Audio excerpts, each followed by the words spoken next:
Everyone, this is Anam. Welcome to PhD jobs and admission. So आज की इस video में हम दिल्ली यूनिवर्सिटी के लिए रिसर्च मेथोडोलॉजी पर हम लेक्चर सीरीज़ हमने स्टार्ट कर रखा है। तो जैसे कि मैं आपको बता दूं, दिल्ली यूनिवर्सिटी का जो पीएचडी एंट्रेंस एग्जामिनेशन है, इस बार ये आपका एनटीए कंडक्ट करवा रहा है थ्रू सीयूईटी।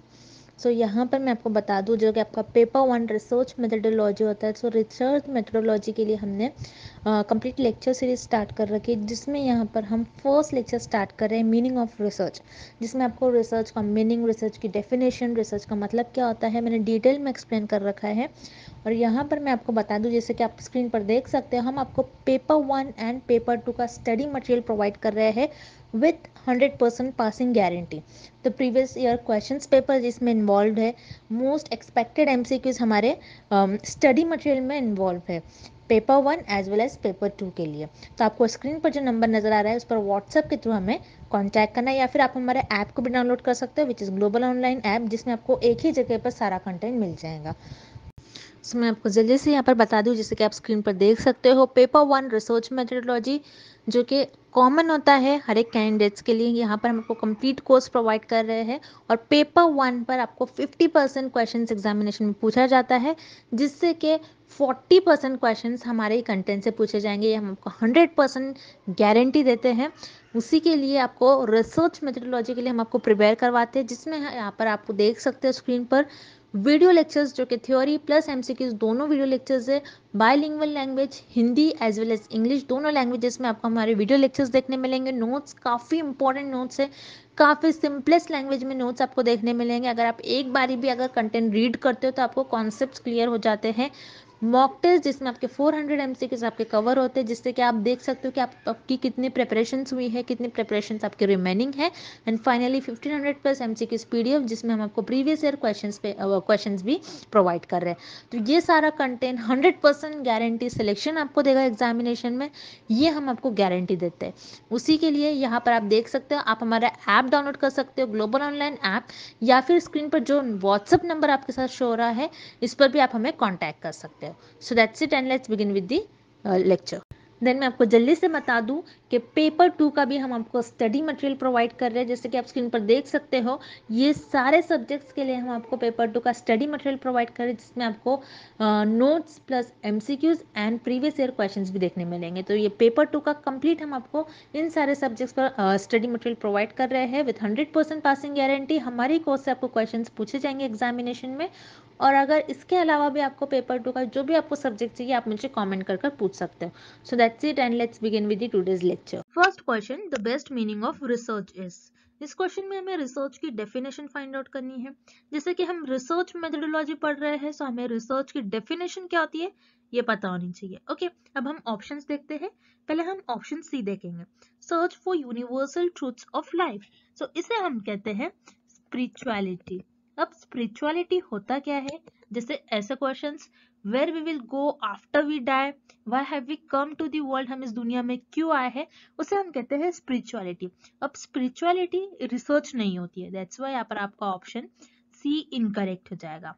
देन आपको ऑप्शन बी गिवन है, arriving at generalisations based on observe data. इस स्टेटमेंट को हम कहते हैं डेटा एनालिसिस। तो डेटा एनालिसिस ये आपके रिसर्च प्रोसेस का एक पार्ट होता है। ओके, अब रिसर्च प्रोसेस क्या होता है, जिसमें आप फर्स्ट स्टेटमेंट डेटा को कलेक्ट करते हो, देन उस डेटा को एनालाइज करते हो, ऑब्जर्व करते हो, और आपके ऑब्जर्वेशंस पर बेस्ड और आपके एनालिसिस पर बेस्ड आप कुछ कंक्लूजन देते हो। बट यहाँ पर आपको ऑप्शन बी जो गिवन है, this is a part of research process, ये रिसर्च की डेफिनेशन नहीं होगी। दैट्स वाई यहाँ पर आपको ऑप्शन बी भी इनकरेक्ट हो जाएगा। देन आपको ऑप्शन ए गिवन है, adoption of scientific method for creation and application of knowledge। तो यहाँ पर साइंटिफिक वर्ड बहुत इंपॉर्टेंट है कि आपकी जो रिसर्च होती है, आपको रिसर्च में साइंटिफिक मेथड्स यूज करने चाहिए, आपकी रिसर्च साइंटिफिक वे में आपको परफॉर्म करनी चाहिए। देन इसी सेंटेंस का नेक्स्ट पार्ट है creation and application of knowledge. So आप क्या करते हो रिसर्च में, न्यू नॉलेज क्रिएट करते हो, न्यू थ्योरी क्रिएट करते हो, और उसी नॉलेज का यूज करते हो और कोई प्रैक्टिकल लाइफ में उस प्रॉब्लम को सॉल्व करते हो। ओके, जैसे फॉर एग्जाम्पल कोविड डिसीज के अगेन रिसर्चर ने वैक्सीन डेवलप किया। ओके, तो रिसर्चर ने क्या किया, कोविड डिजीज के अगेंस्ट न्यू नॉलेज पहले डेवलप करी होंगी, न्यू नॉलेज लिया होगा, न्यू थ्योरी डेवलप करी होंगी, उसी नॉलेज का यूज कर इस वैक्सीन को फॉर्म किया होगा, इस वैक्सीन को बनाया होगा। तो रिसर्चर ने क्या किया, यहाँ पर पहले नॉलेज क्रिएट करा और उसी नॉलेज का यूज कर इस प्रैक्टिकल प्रॉब्लम को सॉल्व किया।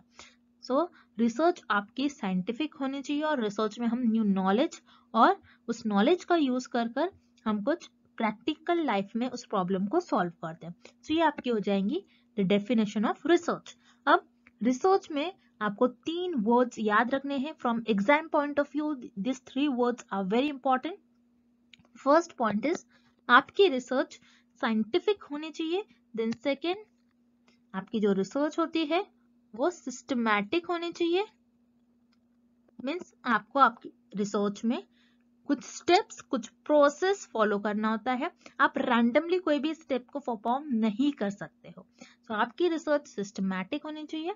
Then third is objective. Means आपकी रिसर्च का एम क्या है, आप रिसर्च क्यों करना चाहते हो, गोल क्या है रिसर्च का।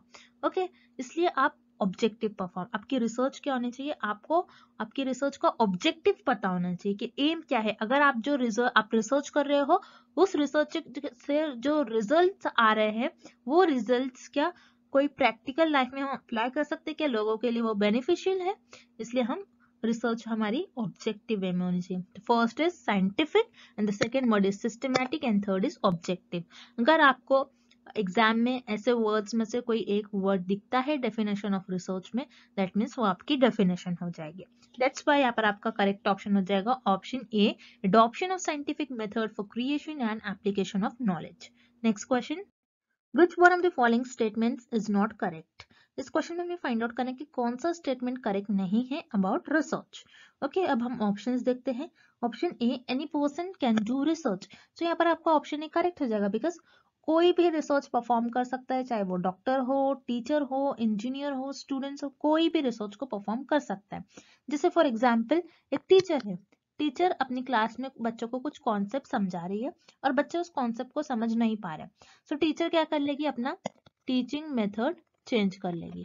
Okay, teaching method teacher change कर लेगी जिससे बच्चे उस कॉन्सेप्ट को इजीली अंडरस्टैंड कर पाए। तो टीचर ने यहाँ पर क्या किया, टीचर ने रिसर्च परफॉर्म किया। ओके, सो ये भी एक टाइप का रिसर्च हो गया। So any person can do research, this is correct about research. Then आपको ऑप्शन बी गिवन है, रिसर्च में बी विदाउट हाइपोथेसिस। सो इस स्टेटमेंट में आपके लिए एक न्यू वर्ड है हाइपोथेसिस। हाइपोथेसिस होता क्या है, हाइपोथेसिस ये एक टेंटेटिव स्टेटमेंट होता है जो रिसर्चर के अजम्पशंस और गेसेस पर बेस्ड होता है और इसी अजम्पशन और इसी गेसेस को रिसर्चर अपने रिसर्च में टेस्ट करते हैं। जैसे फॉर एग्जांपल एक ड्रग है और रिसर्चर को ये देखना है कि ये पर्टिकुलर ड्रग इस पर्टिकुलर डिसीज को क्योर कर रहा है या नहीं।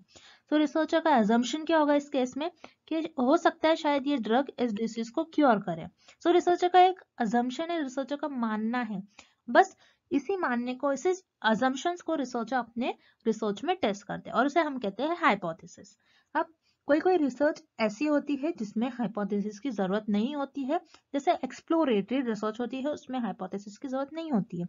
अब हम नेक्स्ट आने वाले लेक्चर्स में देखेंगे एक्सप्लोरेटरी रिसर्च क्या होता है। अब इस क्वेश्चन के लिए हम बस इतना देखेंगे कि ऐसे रिसर्च जो होती है विदाउट हाइपोथेसिस भी होती है। जैसे फॉर एग्जांपल मुझे देखना है, मुझे स्टडी करना है बटरफ्लाइज के बारे में कि बटरफ्लाइज के आईज कैसे होते हैं, उनके कलर्स कैसे होते हैं, उनके विंग्स कैसे होते हैं, उनके मूवमेंट कैसे होते हैं।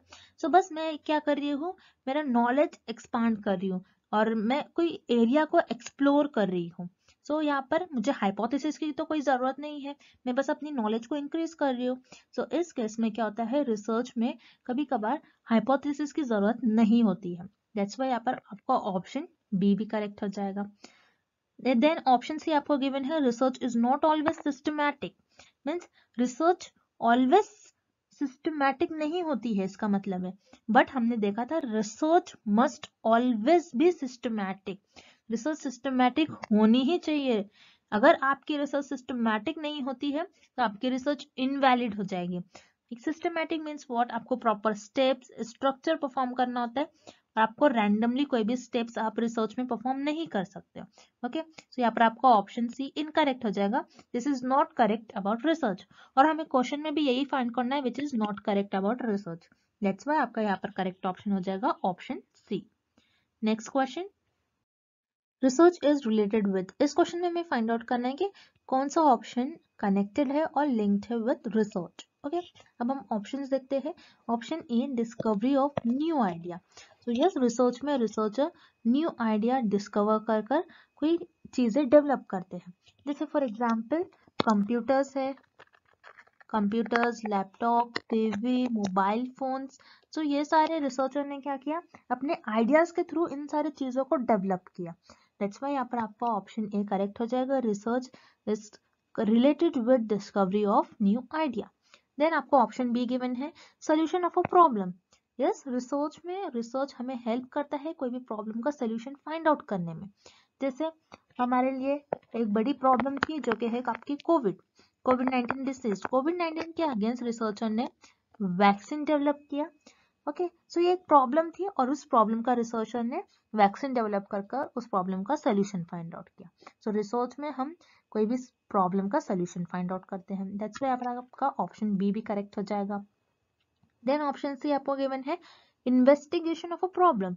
यस, यहाँ पर आपका ऑप्शन सी भी करेक्ट हो जाएगा, बिकॉज रिसर्च में हम कोई भी प्रॉब्लम को इन्वेस्टिगेट करते हैं, मीन्स उस प्रॉब्लम को एग्जामिन करते हैं, उस प्रॉब्लम को और डीप में जानते हैं। ओके, सो यहाँ पर आपका ऑप्शन सी भी करेक्ट हो जाएगा। So here correct option is option D, all the above, because आपका ऑप्शन ए, बी और सी तीनों भी ऑप्शन करेक्ट है। Moving on to the next question, what is the purpose of doing research. इस question में हमें find out करना है कि हम रिसर्च क्यों करते हैं, हमारा एम क्या होता है रिसर्च को परफॉर्म करने का। ओके, सो हम रिसर्च इसीलिए परफॉर्म करते हैं ताकि हम कोई प्रॉब्लम को आइडेंटिफाई कर सके। अब यहाँ पर आपका ऑप्शन ए करेक्ट हो जाएगा, टू आइडेंटिफाइंग द प्रॉब्लम। अब रिसर्च में प्रॉब्लम को आइडेंटिफाई कैसे करते हैं कि एग्जाम्पल के थ्रू हम समझते हैं। मान लीजिए कोई पर्सन है और वो पर्सन सिक है, वो पर्सन बीमार है, उस पर्सन को कोई डिसीज हुई है। तो ये डिसीज जो हुई इस पर्सन को, ये एक न्यू डिसीज है। तो रिसर्चर क्या करेंगे या फिर डॉक्टर क्या करेंगे, उस डिसीज को पहले आइडेंटिफाई करेंगे कि वो डिसीज है क्या। देन आपको ऑप्शन बी गिवन है, to find the solution. Yes, यहाँ पर आपका ऑप्शन बी भी करेक्ट है, क्योंकि रिसर्च इसीलिए की जाती है कि कोई प्रॉब्लम का सोल्यूशन फाइंड आउट कर सके। जैसे यहाँ पर आपने देखा एक पर्सन था और उस पर्सन को कोई डिसीज हुई है और वो डिसीज न्यू है, तो रिसर्चर उस डिसीज को पहले आइडेंटिफाई करेंगे। अब डिसीज को आइडेंटिफाई करने के बाद उसी डिसीज के अगेंस्ट रिसर्चर ड्रग डेवलप करेंगे, और यू कैन से डॉक्टर्स उस डिसीज के अगेंस्ट ड्रग या फिर कुछ ट्रीटमेंट देंगे। तो यहाँ पर रिसर्चर ने और यू कैन से डॉक्टर्स ने क्या किया, इस प्रॉब्लम का सोल्यूशन फाइंड आउट किया। दैट्स व्हाई हमारे रिसर्च का एम और पर्पस यही होता है कि कोई प्रॉब्लम का सोल्यूशन फाइंड आउट करे और कोई प्रॉब्लम को आइडेंटिफाई करे। दैट्स व्हाई यहाँ पर आपका करेक्ट ऑप्शन हो जाएगा option C, both A and B are the purpose of doing research. अब हम नेक्स्ट क्वेश्चन देखते हैं, व्हाट इज रिसर्च। इस क्वेश्चन में हमें रिसर्च की डेफिनेशन फाइंड आउट करनी है। सो अब हम ऑप्शन ए देखते हैं, searching again and again. Searching again and again ये रिसर्च तो होता है, but this is not the proper definition of research. Because अगर मैं ऐसा बोल रही हूँ कि एक बुक है और उस बुक को मैं डेली रीड कर रही हूँ, सो वो रिसर्च तो नहीं कहलाएंगी, क्योंकि मैं बुक को तो डेली रीड करते जा रही हूँ लेकिन मैं कोई new theory, new concept, new ideas develop नहीं कर रही हूँ। दैट्स वाई यहाँ पर आपका ऑप्शन ए इनकरेक्ट हो जाएगा, ये आपका रिसर्च की डेफिनेशन नहीं होगी। देन ऑप्शन भी आपको गिवन है, collection of information. Collection of information ये भी आपकी रिसर्च नहीं होगी। दैट्स वाई यहाँ पर आपका ऑप्शन बी भी इनकरेक्ट हो जाएगा, बिकॉज अगर मैं ऐसा कर रही हूँ कि मैं इंटरनेट के थ्रू कुछ इंफॉर्मेशन ले रही हूँ और उस इंफॉर्मेशन को कलेक्ट कर कर रख रही हूँ, तो ये रिसर्च हो गई क्या। मैं कोई पीडीएफ उठा रही हूँ और उस पीडीएफ को अपने पास कलेक्ट करके रख रही हूँ, या फिर कोई इंफॉर्मेशन कोई सोर्सेज से कोई बुक लेकर आ रही हूँ मैं अपने पास रख रही हूँ। कोई इंफॉर्मेशन को अगर मैं कलेक्ट कर रही हूँ तो उसे हम रिसर्च नहीं कहते हैं। दैट्स वाई यहाँ पर आपका ऑप्शन बी इनकरेक्ट हो जाएगा। Then option C, working in a scientific way to search for truth of any problem. So yes, यहाँ पर आपका option B correct, C correct हो जाएगा, क्योंकि देख रहे हो जैसे आप इस सेंटेंस में और इस डेफिनेशन में आपको एक वर्ड आ गया है साइंटिफिक। तो मैंने आपसे जैसा फर्स्ट क्वेश्चन में भी कहा था कि scientific word is very important, कि अगर आप आपकी डेफिनेशन में जब भी साइंटिफिक या फिर ऑब्जेक्टिव या फिर सिस्टमैटिक ये वर्ड्स देखते हो तो वो आपकी रिसर्च की डेफिनेशन हो जाएगी। सो हम रिसर्च को साइंटिफिक वे में परफॉर्म करते हैं कोई भी प्रॉब्लम को फाइंड करने में, कोई भी प्रॉब्लम को सॉल्यूशंस फाइंड आउट करने में।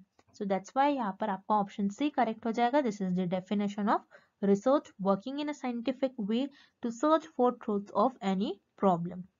Okay, next question, research refers to. इस क्वेश्चन में हमें फाइंड आउट करना है कि हम किस ऑप्शंस पर रिसर्च परफॉर्म कर सकते हैं। सो यहाँ पर आपको ऑप्शन ए गिवन है रूटीन एक्टिविटी। रूटीन एक्टिविटी जो आप डेली परफॉर्म करते हो उसे हम कहते हैं रूटीन एक्टिविटी। जैसे आप डेली कॉलेज जा रहे हो, डेली स्कूल जा रहे हो, आप डेली बात ले रहे हो, आप डेली लंच कर रहे हो, आप डेली डिनर कर रहे हो। सो ये रूटीन एक्टिविटी हो गया। रूटीन एक्टिविटी पर आप रिसर्च परफॉर्म नहीं कर सकते हो। दैट्स वाई यहाँ पर आपका ऑप्शन ए इनकरेक्ट हो जाएगा। Then option B annual activity. Annual activity means what, आप जो ईयरली करते हो या फिर ईयर में एक बार करते हो उसे हम कहते हैं एनुअल एक्टिविटी। एनुअल एक्टिविटी पर भी आप रिसर्च परफॉर्म नहीं कर सकते। दैट्स व्हाई यहाँ पर आपका ऑप्शन बी भी इनकरेक्ट हो जाएगा। Then option C occasional activity. Occasional activity means आप जो समटाइम्स करते हो, कभी कभार आप, समटाइम्स और यू कैन से आप कभी कभार करते हो, उसे हम कहते हैं ओकेजनल एक्टिविटी। इस पर भी आप रिसर्च परफॉर्म नहीं कर सकते हो। दैट्स व्हाई यहाँ पर आपका ऑप्शन सी इनकरेक्ट हो जाएगा। Then option D fact finding activity.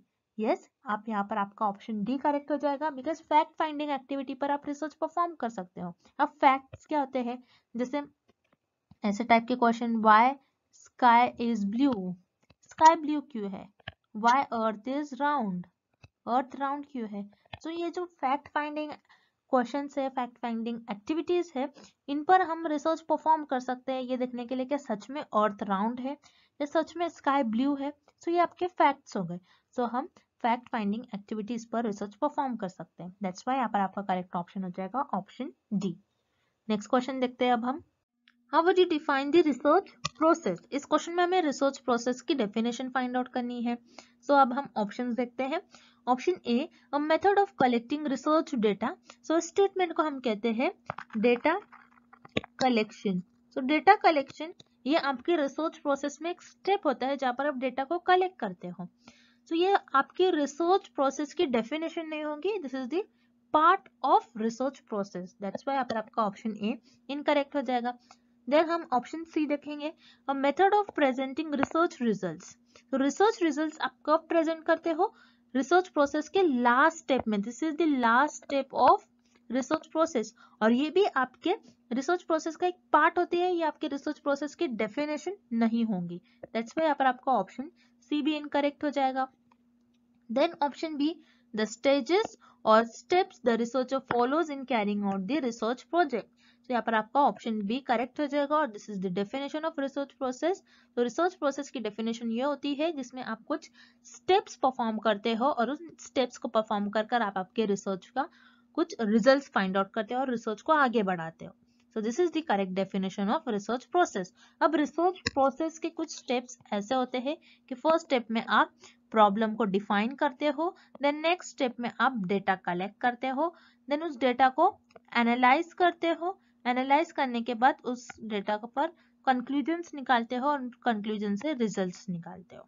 तो हम रिसर्च प्रोसेस की करेक्ट डेफिनेशन बोलेंगे इन सारे स्टेप्स को, जहाँ पे हम स्टेप्स परफॉर्म कर कुछ रिजल्ट फाइंड आउट करते हैं हमारी रिसर्च के, ना कि कोई एक पर्टिकुलर स्टेजेस को हम रिसर्च प्रोसेस कहेंगे। ओके, दैट्स व्हाई यहाँ पर आपका करेक्ट ऑप्शन हो जाएगा ऑप्शन बी, द स्टेजेस और the steps the researcher follows in carrying out research project. Next, what is a pilot study. इस क्वेश्चन में हमें फाइंड आउट करना है कि पायलट स्टडी होती क्या है।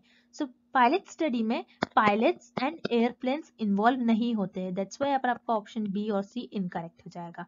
Then here option A, a small scale preliminary study. Yes, pilot study वो होती है जो रिसर्चर पहले एक स्मॉल स्केल पर करते हैं, अगर वो स्टडी सक्सेसफुल होती है तो उसे एक लार्ज एरिया पर, एक बड़े एरिया में रिसर्चर लॉन्च करते हैं। जैसे फॉर एग्जाम्पल गवर्नमेंट ने mid day meal program launch करा है। So mid day meal program क्या होता है कि कोई स्मॉल डिस्ट्रिक्ट में गवर्नमेंट कुछ स्कूल्स में बच्चों को खाना प्रोवाइड करते हैं ये देखने के लिए कि बच्चे स्कूल में आ रहे हैं या फिर नहीं, कि उनका इनरोलमेंट बढ़ रहा है नहीं। सो यहाँ पर गवर्नमेंट ने मिड डे मील प्रोग्राम किया है। सर गवर्नमेंट ने मिड डे मील प्रोग्राम किया तो एक स्मॉल डिस्ट्रिक्ट में ही पहले government mid day meal program launch करेंगे, ये देखने के लिए कि बच्चों का एनरोलमेंट बढ़ रहा है या फिर नहीं। अगर बच्चों का एनरोलमेंट बढ़ रहा है, अगर ये प्रोग्राम सक्सेसफुल होता है, तो गवर्नमेंट क्या करेंगे, इसी प्रोग्राम को हर एक सिटी में लॉन्च करेंगे। सो इसे हम कहते हैं पायलट स्टडी। तो यहाँ पर आपका करेक्ट ऑप्शन हो जाएगा option A, a small scale preliminary study. Okay, next, which of the following options are the main task of research. इस क्वेश्चन में हमें फाइंड आउट करना है कि रिसर्च के मेन टास्क क्या होते हैं। तो अब हम ऑप्शंस देखते हैं। Option A, to learn new things. तो यहाँ पर आपका ऑप्शन ए करेक्ट हो जाएगा, बिकॉज रिसर्च का एम ही होता है कि हम कुछ new theory, new concept, new ideas को डेवलप करें। सो उसके थ्रू हम कुछ ना कुछ न्यू नॉलेज सीखते रहते हैं। सो यहाँ पर आपका ऑप्शन ए करेक्ट हो जाएगा। Then option B, research gives you the latest information. So यहाँ पर आपका ऑप्शन बी भी करेक्ट हो जाएगा, बिकॉज जैसा हम देखते हैं कंप्यूटर्स में न्यू न्यू लैंग्वेजेस आते हैं, मोबाइल्स में कुछ प्रोग्राम्स आते हैं, कुछ एप्स आते हैं। तो जब भी कोई न्यू थिंग्स डेवलप होती है, तो उसके थ्रू रिसर्च है या फिर हम लोग कुछ ना कुछ न्यू इंफॉर्मेशन, लेटेस्ट इंफॉर्मेशन सीखते रहते हैं। So research give us the latest information, ये भी करेक्ट हो जाएगा। Then option C, research helps with solving the problem. तो यहाँ पर आपका ऑप्शन सी भी करेक्ट हो जाएगा, बिकॉज रिसर्च में हम कोई प्रॉब्लम को सॉल्व ही करते हैं। जैसे फॉर एग्जांपल कोई डिसीज है, कोई पर्टिकुलर डिसीज है, कोई न्यू डिसीज है, उस डिसीज के अगेंस्ट रिसर्चर को ड्रग फॉर्म अप करना रहता है या फिर you can say vaccine form करना रहता है। So this is nothing but problem. So research का मेन टास्क यही होता है कि कोई प्रॉब्लम को सॉल्व करे। तो यहाँ पर आपका तीनों भी ऑप्शंस करेक्ट हो जाएंगे, बिकॉज रिसर्च का मेन टास्क होता है कि कुछ ना कुछ न्यू थिंग हम सीखते रहते हैं, कुछ लेटेस्ट इंफॉर्मेशन हम गेन करते रहते हैं और कोई प्रॉब्लम को सॉल्व करते हैं। दैट्स व्हाई यहाँ पर आपका करेक्ट ऑप्शन हो जाएगा option D, all the above.